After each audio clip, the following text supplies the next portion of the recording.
Indian mythology में ऐसे बहुत से करेक्टर्स हैं जो लेजेंडरी है और जिनके बारे में ऑलमोस्ट सभी जानते हैं। उन्हीं में से कुछ करेक्टर्स ऐसे भी हैं जिनका जिक्र रामायण और महाभारत दोनों वैदिक टेक्स्ट में मिलता है।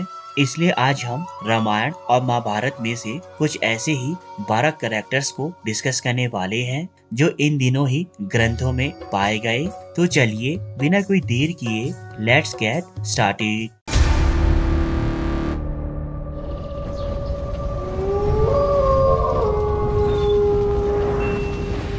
पहले है जामवंत।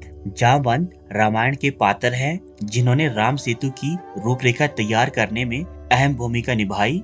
रामायण काल के दौरान भगवान राम जामवंत की भक्ति से बहुत खुश हुए, इसलिए उन्होंने उनसे वरदान मांगने को कहा। जामवंत ने भगवान श्री राम से एक ड्यूल बैटल की मांग की और भगवान राम ने उनकी इस विश को अपने नेक्स्ट अवतार में पूरा करने का वादा किया। और इस तरह जब उनका अगला अवतार श्री कृष्ण अस्तित्व में आया तो जामवंत के साथ उनकी ड्यूल बैटल हुई, जिससे समयंतक मणि की कथा निकलकर बाहर आई। दूसरे करेक्टर है महर्षि दुर्वासा।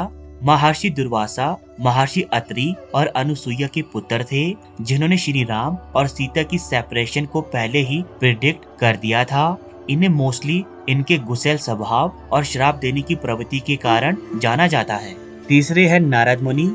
नारद मुनि एक ऐसा महान ऋषि जो रामायण और महाभारत ही नहीं बल्कि बहुत सी दिव्य कथाओं और लीलाओं में अपनी उपस्थिति दर्ज करा चुके हैं। चौथे है वायुदेव। हिंदू धर्म के दोनों महान महाकाव्यों में वायुदेव का महत्व निहित है कि वह दो महान नायकों हनुमान और भीम के पिता हैं। पांचवे है पराशर ऋषि। ऋषि वशिष्ठ के पुत्र थे। पराशर ऋषि जिनके पास दिव्या और अलौकिक शक्ति थी, उन्होंने वैदिक ज्योतिष की रचना की और कई खूंखार राक्षसों को मार गिराया, जिनका वर्णन रामायण और महाभारत में भलीभांति रूप से पाया जाता है। छठवे है मायासुर। मायासुर रावण के ससुर और मंदोदरी के पिता थे। वैसे तो मायासुर मेनली रामायण के कैरेक्टर थे, पर महाभारत के खांडव दहन में भी इनका जिक्र मिलता है। दरअसल खांडव दहन के दौरान वो सिर्फ मायासुर ही था जो बचकर निकला, और जब श्री कृष्ण को इस बारे में पता चला तो उन्होंने अपने सुदर्शन चक्र से उसे मुक्ति दे डाली। सातवें है महर्षि भारद्वाज। महर्षि भारद्वाज का जिक्र रामायण में तब आता है जब भगवान राम माता सीता और लक्ष्मण के साथ वनवास के लिए निकलते हैं। वहीं महाभारत में महर्षि भारद्वाज को द्रोणाचार्य का पिता बताया गया है।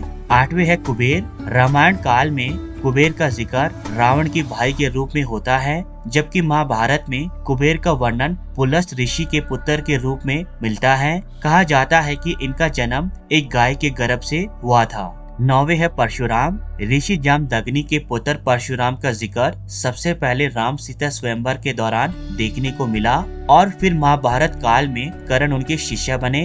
10वें है हनुमान। रामायण का जिक्र हो और हनुमान जी का जिक्र ना हो ऐसा पॉसिबल ही नहीं है, पर महाभारत में भी हनुमान जी का जिक्र मिलता है। दरअसल जब पांडु पुत्र भीम कदम के फूल को लेने जा रहे होते हैं तो हनुमान भीम के अभिमान को तोड़ने के लिए एक ओल्ड मंकी की तरह उनके सामने आ जाते हैं और अपनी बल बुद्धि से उनके अभिमान को कुचल देते हैं। 11वें पात्र है विभीषण।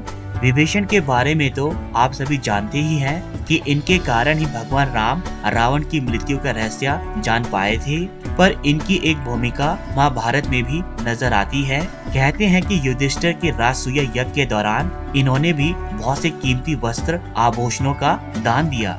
और आखिरी पात्र है अगस्त्य ऋषि। अगस्त्य मुनि ने ही अगस्त्य संहिता की रचना की थी, जो कि राम और लक्ष्मण के गुरु वशिष्ठ मुनि के ही बड़े भाई थे।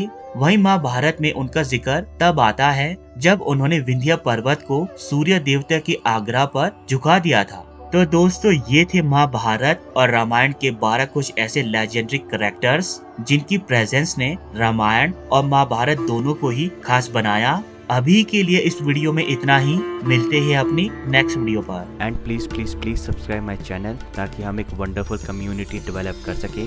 तब तक के लिए गुड बाय, मिलते हैं अपने नेक्स्ट वीडियो में।